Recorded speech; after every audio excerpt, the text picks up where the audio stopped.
শুরু ঘাটাল মাস্টার প্ল্যানের কাজ। 500 কোটি বরাদ্দের পর শুরু সেই কাজ। 5টি স্লুইস গেট তৈরির কাজ শুরু হয়েছে, আর দ্রুত কাজের জন্য তৈরি অস্থায়ী রাস্তা। মাস্টার প্ল্যানের প্রাথমিক কাজ শুরুতে স্বাভাবিকভাবেই খুশি স্থানীয়রা।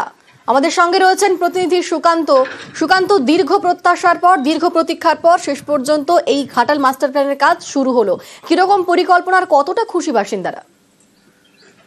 দেখো অনিন্দিতা, এক কথায় ঘাটালবাসী যে খুশি তা কিন্তু তাদের কথাতেই বোঝা যাচ্ছে, কারণ তারা দীর্ঘদিনের দাবি, অর্থাৎ এইটা ঘাটালবাসীর একটা অভিশাপ ছিল যে ঘাটালের বন্যা, প্রতি বছর বন্যায় কিন্তু ঘাটাল প্লাবিত হতো, লক্ষ লক্ষ মানুষ গৃহবন্দী হয়ে পড়তেন। তারা কিন্তু বারবার সব প্রশাসনের কাছেই দাবি জানিয়েছিলেন ঘাটাল মাস্টার প্ল্যানের, কিন্তু কিছুদিন আগে আমরা দেখেছিলাম রাজ্য বিধানসভায় কিন্তু 500 কোটি টাকা বরাদ্দ হয়েছে এবং তারপরেই এক কথায় ঘাটাল মাস্টার প্ল্যানের কাজ শুরু হয়েছে। প্রায় 19 কোটি টাকা ব্যয়ে ঘাটাল মহকুমার 5টি সুইলিশ গেট তৈরি হচ্ছে, যে গেটগুলি নির্মাণের কাজ কিন্তু খুব দ্রুত গতিতে চলছে এবং এই কাজ শুরু হওয়ায় ঘাটালবাসী কিন্তু তারা খুশি। তারা চাইছেন খুব দ্রুত ঘাটাল মাস্টার প্ল্যান কার্যকর করে বন্যার হাত থেকে রাজ্য সরকার তাদেরকে রেহাই দিক। অনিন্দিতা, ধন্যবাদ।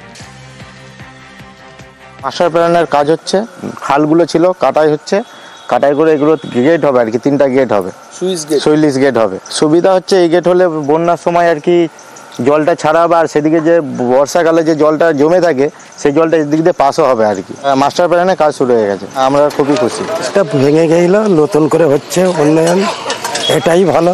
এটা হলে আমাদের উপকারও হবে। খালটা যদি কাটা হয়ে যায় আমরা পুরো উপকারই পাবো। মাস্টার প্ল্যানেরই কাজ চলছে। সুইলিশ গেট 17 নম্বর ওয়ার্ড গোবিন্দপুর, যে সুইলিশ গেট, ওই সুইলিশ গেট। এটা অনেক দিনের সে ব্রিটিশ আমলের সুইলিশ গেট ছিল, একটা গেট ছিল, এটা তো এখন দেখতে পাচ্ছি মাস্টার প্ল্যানের 3টে গেটের কাজ হচ্ছে এবং এখান দিয়ে একটা ব্যাপক অংশের জল মনে হয় পাস হয়ে যাবে। 5টা যে সুইলিশ গেট হচ্ছে তার একটা এখানে। এর জন্য আমি জনপ্রতিনিধি হিসাবে এবং ঘাটালবাসী হিসাবে খুবই আনন্দিত।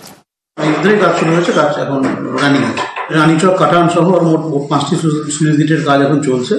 এর মধ্যে কিছু শিফটিং করতে হচ্ছে, যেমন transformer shifting, pump house shifting, এগুলো আছে। এইসব কাজগুলো চলছে, জলের লাইন শিফটিং এগুলো করা হয়েছে। খুব দ্রুততার সাথে কাজ চলছে। আশা করা যায় যে আগামী বর্ষার আগে এই সুইচ গেটগুলোর কাজ সম্পন্ন হবে। আর বাকি আমাদের যেখানে সার্কিট এমপ্লয়মেন্ট হবে বা পাম্প হাউস হবে, মূলত পাম্প হাউস যে 2টি হবে আমাদের ঘাটাল শহরের বুকে, সেখানে জমি কেনার কাজ প্রাথমিকভাবে শুরু হয়েছে। আশা করা যায় দ্রুততার সঙ্গে এই কাজগুলি সম্পন্ন হবে।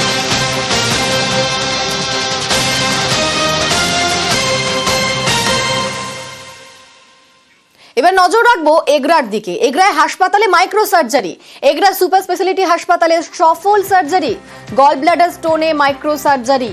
হাসপাতালে চালু ল্যাপারোস্কোপি সার্জারি বিভাগ। আমাদের সঙ্গে রয়েছেন প্রতিনিধি পঙ্কজ, আরো বিস্তারিত বলবে পঙ্কজ। দেখো অনিন্দিতা, একেবারে যেখানে সরকারি হাসপাতালে এই মাইক্রো সার্জারি বিভাগ চালু হওয়াতে এলাকার সমস্ত মানুষ খুশি, তার সঙ্গে রোগীর পরিজনরাও খুশি। তোমাকে জানিয়ে রাখি যে বেসরকারি হাসপাতালে এই ল্যাপারোস্কোপি, যেখানে দাঁতের কোটি খরচ করে কিন্তু ধরতে হতো রোগীদেরকে, এক্ষেত্রে যেখানে পাওয়া যাবে এখানে সরকারি হাসপাতালে, এগুলো সুপার স্পেশালিটি হাসপাতালে ফ্রিতে সেটা করা হবে সার্জারিক্যাল। সেক্ষেত্রে যেমন রুগীদের পক্ষে সুবিধা হবে, 2-3 দিনের ভিতরে কিন্তু তারা সুস্থ হয়ে বাড়ি ফিরবেন এক্ষেত্রে। এবং যেখানে স্বাস্থ্য আধিকারিকরা তারা জানাচ্ছেন যেখানে বেড দরকার, 7-8 দিন বেড রিজার্ভ হয়ে থাকতো রুগীরা, তাদের ক্ষেত্রে কিন্তু 2-3 দিনের ভিতরে কিন্তু রুগীরা বাড়ি ফিরবে। এক্ষেত্রে রুগীর পরিজনরাও যেমন সুবিধা হবে, তেমন এই যে জেলার মধ্যে, এই পূর্ব মেদিনীপুর জেলার মধ্যে যেখানে এই মাত্র প্রথম এই মাইক্রো সার্জারি বিভাগ চালু হলো, সেক্ষেত্রে রুগীর পরিজনরাও যেমন সুবিধা পাবে এবং রুগীর ডাক্তাররাও বিভিন্নভাবে কম সময়ের মধ্যে তারা কিন্তু রুগীকে সুস্থ করে তুলবে, এমনটা কিন্তু জানিয়েছে। সেক্ষেত্রে এলাকার বাসীদের মধ্যে সবাই কিন্তু খুশি এই পরিষেবা চালু হতে।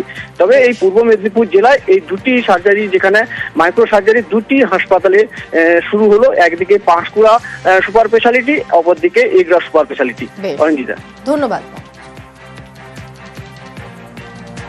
ভালো তো লাগবে খুব, কেননা এখানে অনেক গরিব দুঃখী মানুষরা সবাই তো আছে, সবাই তো আর পয়সাপত্র পায় না। তো এটা যদি ফ্রিতে হাসপাতাল থেকে যদি সবাই সুযোগ সুবিধা যদি পান তাহলে খুব ভালো হয়। এখানে সব স্পেশালিস্ট তো ডাক্তারবাবুকে দেখানো হয়। এই হাসপাতালের পরিষেবা কেমন? মোটামুটি খারাপ নয়, ভালো। আর তো বাইরে যেতে হবে না, সুপার স্পেশালিটি যখন মাইক্রো সার্জারি হচ্ছে এখানেই তো হবে, তাহলে হ্যাঁ, হলে তো ভালো, হলে তো সবার ক্ষেত্রেই ভালো।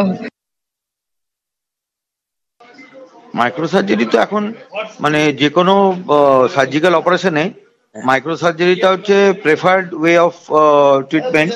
আমাদের যেখানে ক্রাইসিস থাকে, বেডের ক্রাইসিস থাকে, অনেক চাপ থাকে, অনেক অপারেশন পেন্ডিং থাকে, লাইনে থাকে, সেগুলো তাহলে আমরা তাড়াতাড়ি করে ফেলতে পারবো। তো আমাদের পূর্ব মেদিনীপুর জেলাতে কোথাও এই মাইক্রো সার্জারি চালু ছিল না এতদিন, তো এখন সেটা আমরা চালু করতে পেরেছি। একজন সহৃদয় ব্যক্তি তার জীবনের সমস্ত সঞ্চয় প্রায় দান করেছেন বলে পাঁশকুড়াতে প্রায় 50টি অপারেশন হয়ে গেছে অলরেডি, আর এগরাতে শুরু হয়েছে, এগরাতেও খুব শিগগিরই অনেক বেশি অপারেশন হয়ে যাবে। তো সবাই খুশি, মানুষও খুশি, আমরাও খুশি।